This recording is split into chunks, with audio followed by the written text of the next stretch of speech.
ရာသီကမလာလို့လားမသိအသားတွေရားတယ်ဆိုတဲ့ညီမလေးတယောက်ပေါ့နော်ချောစီကိုသူစလာဝယ်တော့ဆိုမမတဲ့ရာသီကလည်းမမှန်လို့လားမသိဘူးတဲ့အသားတွေလည်းတအားရားတယ်ပေါ့နော်တကူကူအညီအနောက်တွေစားတာမဟုတ်ဘဲနဲ့တောင်မှပေါ့နော်သွေးမတန့်လို့လားမသိဘူးအဲ့လိုကုတ်လိုက်ရင်လည်းအနာတွေကဖြစ်လွယ်တယ်ပေါ့နော်အဲ့လိုမျိုးတွေဖြစ်တယ်ပြီးရင်မျက်နှာတွေမှာလည်းအပူပူတွေတော့ဝက်ချန်တွေတော့မသိဘူးပေါ့နော်အပြုတ်လိုက်ကိုပေါက်နေရစိတ်ညစ်တယ်ပေါ့ဝက်ချန်ပြောက်တဲ့ဆက်ပြားတွေဝက်ချန်ပြောက်တဲ့ခရင်တွေတော့ဝဲလိမ့်နေပေါ့ဒါမဲ့ရာသီကမမှန်လို့လားမသိဘူးခဏပဲပြီးရင်ပြန်ထလာလို့ပေါ့အဲ့လိုမျိုးပြော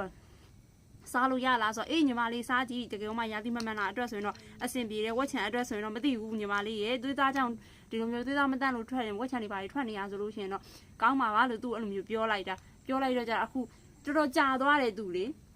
တော်တော်ကြာသွားတယ်သူကကျတော့ဒီအရသာနည်းနည်းချင်းချိုလေးဖြစ်တော့ကြာသူကအဲ့လိုမျိုးဇီးလုံးတွေပါလည်းမကြိုက်ဘူးတဲ့မကြိုက်တော့တိတ်မကြိုက်တဲ့ထဲမှာပါတော့ကြာတော့သူကစေးအညွန့်ဆိုအညွန့်တိုင်းလေးပဲစားနေရပါတော့စားနေတော့အခု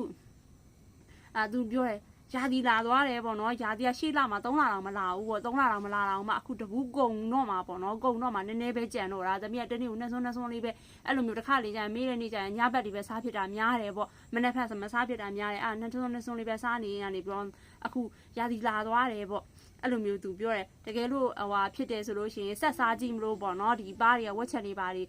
တက်တာသွားမလို့ဆက်စားကြည့်မလို့အသားတွေရလာတော့မရတော့ဘူးဆိုမှလာပြောသွားတယ်ပေါ့နော်အဲ့တော့တကယ်မှလေဒီပလဲသူကထုတ်တာကလေ3လလောက်ပဲရှိသေးတာနော်အဲ့တော့ကြောင့်ဟိုရလားဒီရလားအဲ့လိုမျိုးကိုယ်စလဲများများစားရလို့တအားမရှိသေးဘူးဒီလား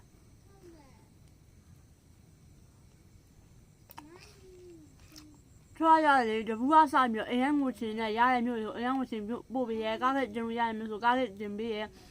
အမကားခဲ့တင်အောင်ငွေလွှဲရပါတယ်ချောရုံနဲ့ငွေလွှဲပြီးတော့ဝယ်လို့ရတယ်တကယ်လို့အရန်ငွေချင်းမရတဲ့မျိုးဆိုရတဲ့မျိုးဆိုချောကပြီးမယ်ဆိုတာတော့မယူဘူးရန်ကုန်တို့မန်းလေးတို့ဆိုရင်ချောငွေချလို့လွှဲမယ်လို့ပြောရင်လည်းချောမယူဘူးပေါ့နော်အဲ့တော့တပူးကစားပို့ပေးပါတယ်မြန်ကျင်တော့ငါခွန်40ရှင်းနေကိုခွန်လေးရ1ခွန်9နှစ်3 iPhone နှလုံးဆက်လို့ရတယ်ဒါမှမဟုတ် Viber ကနေလာမလို့ရအဲ့နှလုံးက Viber ရှိရနော်